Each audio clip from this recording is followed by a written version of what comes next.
श्रीमद् भगवद गीता अध्याय 1 श्लोक 5, 6, 7 की व्याख्या।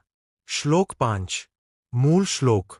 कृपया पर्या दृष्टो विद्वान संविद्भिः सह श्रीमद्भिर्विभूषितः सर्वैर्महर्षिभिर्नुविद्धिः। अर्थ हिंदी। हे अर्जुन, जो धर्मराज युद्ध के लिए खड़े हैं, उन्हें परम कृपा दिव्य दृष्टि से देखा गया।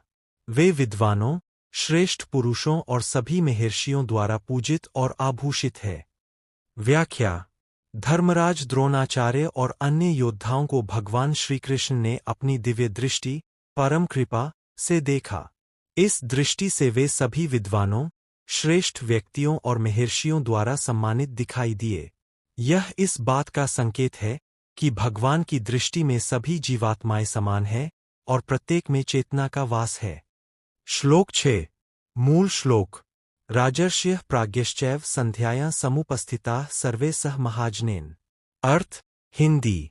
समस्त राजर्षियां और प्राज्ञ विद्वान व्यक्ति संध्याकाल में उपस्थित है, साथ ही महाजनों के साथ। व्याख्या। इस श्लोक में युद्ध भूमि पर उपस्थित विभिन्न श्रेणियों के लोगों का वर्णन है। राजर्षि वे है जो राजा भी है और ऋषि भी। प्राज्ञ वे है जिनमें उच्च ज्ञान और बुद्धि है। संध्याकाल का उल्लेख महत्वपूर्ण है क्योंकि यह परिवर्तन और संक्रमण का समय है, ठीक वैसे जैसे अर्जुन अपने जीवन में संकट के इस क्षण में है। श्लोक 7 मूल श्लोक। विशिष्टा युद्धोपकरणैः योद्धमुखैरः च महात्मभिः। अर्थ हिंदी। महात्माओं और योद्धाओं के प्रमुखों द्वारा विशेष युद्ध सामग्री के साथ। व्याख्या। यह श्लोक युद्ध भूमि की शक्ति और तैयारी का वर्णन करता है। जो योद्धा युद्ध में जा रहे हैं, वे महात्मा हैं, उनमें आत्मज्ञान और शक्ति दोनों है। विशिष्ट युद्धोपकरणों का उल्लेख इस बात का प्रतीक है कि यह कोई साधारण युद्ध नहीं है, बल्कि धर्मयुद्ध है जिसमें सर्वोच्च शस्त्रास्त्र और साधनों का प्रयोग होगा। इन श्लोकों का सार संदेश। श्लोक मुख्य संदेश। श्लोक 5 भगवान की कृपा से सब कुछ परमार्थ दृष्टि से देखा जाता है। श्लोक 6 ज्ञानी और धार्मिक व्यक्ति संकट के समय उपस्थित होते हैं। श्लोक 7 धर्मयुद्ध में महात्मा की भागीदारी होती है। आध्यात्मिक सार। ये तीनों श्लोक मिलकर एक संदेश देते हैं कि जब महत्वपूर्ण निर्णय लेने का समय आता है, तब विद्वान, धार्मिक और शक्तिशाली व्यक्ति एकत्रित होते हैं। अर्जुन के समक्ष जो स्थिति है, वह केवल एक युद्ध नहीं है, बल्कि धर्म और अधर्म के बीच का महत्वपूर्ण संघर्ष है।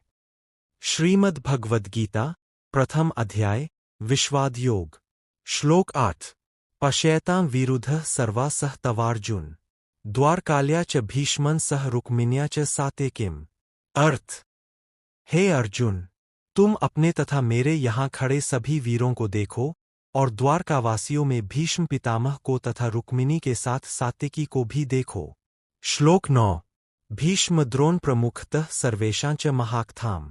वार्धानी चैव में विद्धि संपत्स्य च रणे। अर्थ तथा भीष्म और द्रोणाचार्य के आगे खड़े तथा अन्य सब महारथियों को भी देखो और वार्धानी को भी जानो जो मेरे यहाँ युद्ध में अच्छी तरह से लड़ने वाली है। श्लोक 10 अर्जुन उवाच पश्ये चैवानुभूतार्थान् परिथग्विधान् पार्थ निगच्छन्। सैन्योरुभयोर्मध्ये रथं स्थापयिमेच्युत।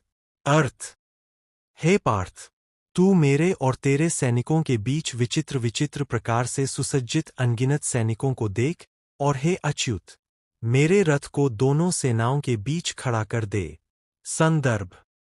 ये श्लोक कुरुक्षेत्र के युद्ध भूमि पर अर्जुन द्वारा श्रीकृष्ण सारथी से अपनी विभिन्न सेनाओं की व्यवस्था देखने का अनुरोध करते हैं, जो आगे चलकर गीता के महान उपदेशों की नींव रखते हैं। श्लोक 11 संजय उवाच एनेषु च सर्वेषु यथा भागं वस्थितान् भीष्ममेवाभिरक्षन्तु सर्वे दुर्गेषु सर्वशः।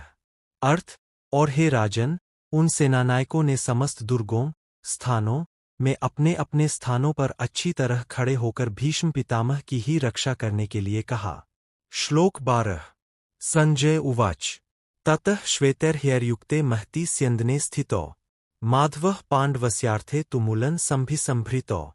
अर्थ तदंतर श्वेत अश्वों से युक्त विशाल रथ पर स्थित हुए माधव, श्रीकृष्ण और पांडुपुत्र अर्जुन ने भयंकर युद्ध के लिए अपनी सेनाओं को एक साथ इकट्ठा किया। श्लोक 13 मूल पाठ। धृष्टद्युम्न उवाच ततः श्वेतैर्हयैर्युक्ते महती स्यन्दने स्थितो माधवः पाण्डवश्चैव दिव्यो शंखो प्रदध्मतो। शब्दार्थ संस्कृत हिंदी। ततः तब, उसके बाद, श्वेतैः श्वेत सफेद रंग की, हयः घोड़ों से, युक्ते युक्त जुड़े हुए, महती महान बड़े, स्यन्दने रथ में, स्थितो स्थित खड़े हुए, माधवः श्रीकृष्ण माधव कृष्ण का एक नाम, पांडवः पांडु के पुत्र अर्जुन, चैव और भी, दिव्यो दिव्य अलौकिक, शंखो शंख शंख बजाने वाले, प्रदध्मतो बजाते हुए फूंक मारकर बजाते हुए। हिंदी अनुवाद। तत्पश्चात श्वेत सफेद घोड़ों से युक्त महान रथ में स्थित श्रीकृष्ण और पांडुपुत्र अर्जुन दोनों ने ही दिव्य शंख बजाए। विशेष विवेचना। इस श्लोक में धृष्टद्युम्न द्वारा युद्ध की तैयारियों का वर्णन किया गया है। श्रीकृष्ण और अर्जुन दोनों ने अपने अपने दिव्य शंख बजाए जिनकी घोष बड़ी ही भव्य और दिव्य थी। श्रीकृष्ण का शंख पांचजन्य था जिसे उन्होंने वरुण देवता से प्राप्त किया था। अर्जुन का शंख देवदत्त था। ये दोनों शंख अलौकिक शक्ति से युक्त थे। श्वेत घोड़ों से युक्त रथ इसलिए था क्योंकि यह युद्ध के लिए सर्वश्रेष्ठ माना जाता था। माधव और पांडव, इन दोनों संबोधनों से यह स्पष्ट होता है कि दोनों अलग अलग दृष्टिकोण से वर्णित है, एक भगवान के रूप में और एक योद्धा के रूप में। तात्पर्य योद्धाओं की महानता और दिव्य शक्तियों का प्रतीक। शंखध्वनि युद्ध की घोषणा मात्र नहीं, बल्कि धर्मयुद्ध की प्रतिज्ञा का सूचक थी। श्लोक 14वां। मूल पाठ। धृष्टद्युम्न उवाच घोषराजो महाशंखो भगवान केशवो धनुर्विदाम राजा च वीर्यसंपन्नः कुंतीपुत्रो युधिष्ठिरः। शब्दार्थ संस्कृत हिंदी। घोषराजः घोषराज बड़ी तेज ध्वनि वाला, महाशंखः महान शंख, भगवान भगवान दिव्य गुणों से युक्त, केशव श्रीकृष्ण केशव कृष्ण का एक नाम, केशबाल इनके बाल सुंदर थे, धनुर्विदाम धनुषधारियों में, राजा राजा साम्राज्य का स्वामी, च और वीर्य संपन्न पराक्रम से युक्त, वीर्य शौर्य बल, कुंती पुत्र कुंती के पुत्र, युधिष्ठिर कुंती के पुत्र थे, युधिष्ठिरः युधिष्ठिर धर्मराज। हिंदी अनुवाद। भगवान श्रीकृष्ण जो धनुषधारियों में श्रेष्ठ है और जिनका शंख घोषराज कहलाता है, उस महान शंख को बजाया, तथा वीर्य पराक्रम से संपन्न राजा कुंतीपुत्र युधिष्ठिर ने भी अपना शंख बजाया। विशेष विवेचना। इस श्लोक में श्री कृष्ण के शंख पांचजन्य का वर्णन है जिसे घोषराज कहा गया है। इस शंख की ध्वनि इतनी तेज थी कि इसे घोषराज ध्वनि का राजा कहा जाता था। श्री कृष्ण को भगवान और केशव दोनों नामों से संबोधित किया गया है जो उनकी दिव्यता और मानवीयता दोनों को प्रकट करता है। धनुर्विदाम धनुष चलाने वालों में इस विशेषण से श्रीकृष्ण की धनुष विद्या में निपुणता स्पष्ट होती है। युधिष्ठिर को वीर्य संपन्न पराक्रमी कहा गया है जो उनके धार्मिक स्वभाव के साथ साथ योद्धा होने का भी बोध कराता है। कुंती पुत्र होने का उल्लेख इसलिए महत्वपूर्ण है क्योंकि यह उनके सूर्य वंश से संबंध को दर्शाता है। तात्पर्य भगवान और धर्मराज दोनों की उपस्थिति यह दर्शाती है कि यह युद्ध केवल राजाओं का नहीं बल्कि धर्म की रक्षा का महायज्ञ है।